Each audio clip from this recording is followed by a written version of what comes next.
So then, just how did Kotoshoho become the first ever champion from Kashiwa? Well, firstly, he thanks his father for schooling him in an athlete's diet and sleeping regime from an early age, as well as in the gym. Secondly, he gained belief after winning 6 bouts from 7 in May on an injured right thigh muscle, strained during simple chest landing at the most recent All-Stables practice. Thirdly, that injury forced him out of most pre-meet practice bout sessions, thereby resting him up in the searing heat. Fourthly, I don't know how, as the bone there has always been weak, but his right ankle problems of so many years have suddenly cleared up. We await the precise explanation for that. Fifth, though it's disrespectful to any pro fighter to hint that he'd otherwise try less hard, he had almost tangible desire not to be leapfrogged by his 4 years younger brother. Advised to sit out this May in full, Shoho shot back, "Put me back in midway. Get me back in that ring double quick." And he said oftentimes in the past few days, including in his title interview, "Of course my brother's rise spurs me on." Finally, as with any sporting shock, the stars just simply aligned. Daieisho, with whom he might have been paired once his score started piling up, was out from day 1. Arch-rival Yokozuna Hoshoryu, to whom he's lost his past 2, was out from day 5.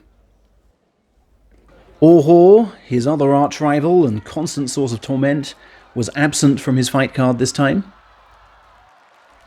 Hidenomi, Shishi and Kaio, all in rotten condition, appeared in his first 6 fights, allowing for early points on the board. Sadanomi, who'd beaten him twice in a row, also had a shocker. Kusano was confronted early on before he'd truly hit his groove. A nervous Onosato he'd had the good fortune to spook 2 years ago when beating him in Division 2. While Kirishima on day 14 was in the middle of stunning collapse. Aonishiki in the finale was even tenser than him. Shoho fought finally to beat them all, but the sumo gods also played their part. And about time too. At elite sumo level, with so many talented fighters blocking their path, many a top-tier champion will vow they've been blessed in the same way. The more than deserving champion this time added, "I had that near miss of 2 years ago, which taught me not to overexert and not to overthink. For today's finale, that meant keeping things simple, focusing on the initial hit, then letting sumo instinct take over. I tried to raise the bar a little each and every day, and from now on too, I endeavour to get stronger and better enough to keep putting on the sumo that the fans can get behind. It's time to aim up and up, for Sanyaku level and even beyond." For now, he can toast not only the cup, but prizes for fighting spirit and outstanding performance too. 11-win Kusano also scooped 2 special awards for fighting spirit and technique. For a top-flight debut, not bad at all, he said with mini trophies in hand. "My challenge has only truly begun. It's a shame my final bout was so poor. I aim to be fighting for the title again in 2 months' time," he continued. Aonishiki gained a technique prize for his signature forward-leaning stance, which only Kotoshoho was brave enough to try and turn against him. But he could not hide his despair at falling just short of the cup. "I blew my first shot at the title," he said with clouded-over face. "I had a game plan for today and simply couldn't deliver. I failed to pull off my normal charge and lamentably let him slide straight through.